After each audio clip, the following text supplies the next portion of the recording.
markana aan eegno golaha shacabka oo hay'adda DP World markaa ka mamnuucay dalka heshiisyadii ay gashana gabi ahaanba markaa baabi'iyay xeerka golaha shacabka markaa iyagu ay maanta soo dhigeen ayaa gabi ahaanba waxa uu baabi'iyay heshiisyadii ay gashay hay'adda DP World waxaana laga mamnuucay guud ahaanba dalka baarlamaanka Soomaaliya maanta xaruntooda ku yeeshay kulanka koobaad ee kalfadhiga saddexaad ee baarlamaanka ayaa ansixiyay xeer dhowraya gobonimada iyo midnimada geyga Soomaaliya qodobo dhowr ah ayaa markaa lagu sheegay kulanka baarlamaanku ay yeesheen waxaana ugu muhiimsanaa in hay'adda DP World gabi ahaanba dalka laga mamnuucay heshiisyadii iyadu ay gashayna waxba kama jiraan marka lagu soo koobay haddaba gudoomiye xigeenka labaad ee baarlamaanka Soomaaliya ayaa qodobadaasi iyo waliba qodobka quseeya hay'adda DP World baarlamaanka ka hor aqriyay kulankan oo ahaa kii ugu horeeyay ay isugu yimaadaan xildhibaanada golaha shacabka fasaxooda kadib ayay kaga doodeen heshiiska shirkadda DP World ee dekada Berbera gudoomiye ku xigeenka labaad ee baarlamaanka Mahad Cabdulla Cawad ayaa xildhibaanada ka hor akhriyay xeer ka koobnaa ilaa 5 qodob kaas oo guud ahaanba geyga Soomaaliya looga mamnuucay shirkadda DP World maadaama ay si bareer ugu xadgudubtay jiritaanka ummadda Soomaaliyeed kalfadhiga saddexaad kulankiisa koowaad ee 12 Maarso 2018 wuxuu ansixiyay xeerka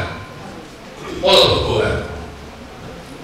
heshiis caalami ah waxaa jamhuuriyadda federaalka Soomaaliya u geli kara oo keliya xukuumadda federaalka Soomaaliyeed ayadoo sharci ahaan loo soo barsiinayo hay'adda sharci dejinta jamhuuriyadda federaalka Soomaaliya una madaxweynaha jamhuuriyadda federaalka Soomaaliya ku meelmariyo xeer madaxweyne laguna soo saaro faafinta rasmiga ah ee jamhuuriyadda federaalka Soomaaliya qodobka labaad faqradda koowaad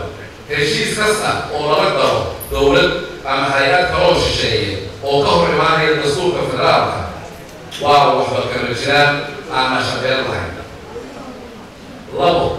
heshiis kasta oo shirkadda Dubai Port World DP World laga galay waa waxba kama jiraan maadaama uu ka hor imaanayo dastuurka dalka xeerka maalgashiga shisheeye Soomaaliya iyo shuruucda kale ee dalka u tirsan faqradda saddexaad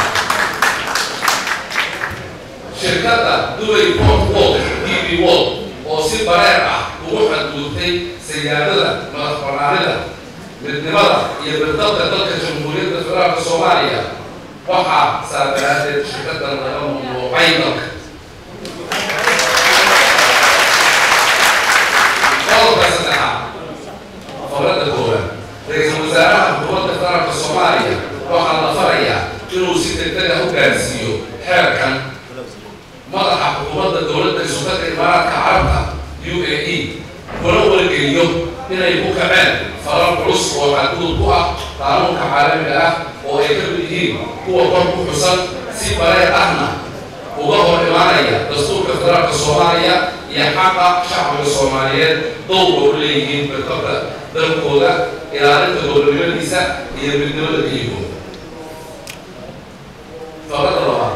waxaa kaloo la farayaa ra'iisul wasaaraha xukuumadda federaalka Soomaaliya inuu si degdeg ah baarlamaanka federaalka Soomaaliya u xilqaano tallaabooyinka iyo howlgallada xukuumadda ay ku ilaalinayso sarreynta dastuurka iyo badbaadinta midnimada geyga Soomaaliya kaasina waxa uu ahaa gudoomiye xigeenka labaad ee baarlamaanka Soomaaliya oo markaa isagu golaha shacabka ka hor aqrinaya qodobada kulanka baarlamaanka laga soo saaray ka oo ay ugu muhiimsan tahay markaa qodobka hay'adda DP World ee gabi ahaanba dalka looga mamnuucay heshiisyadii ay gashayna waxba kama jiraan laga soo qaaday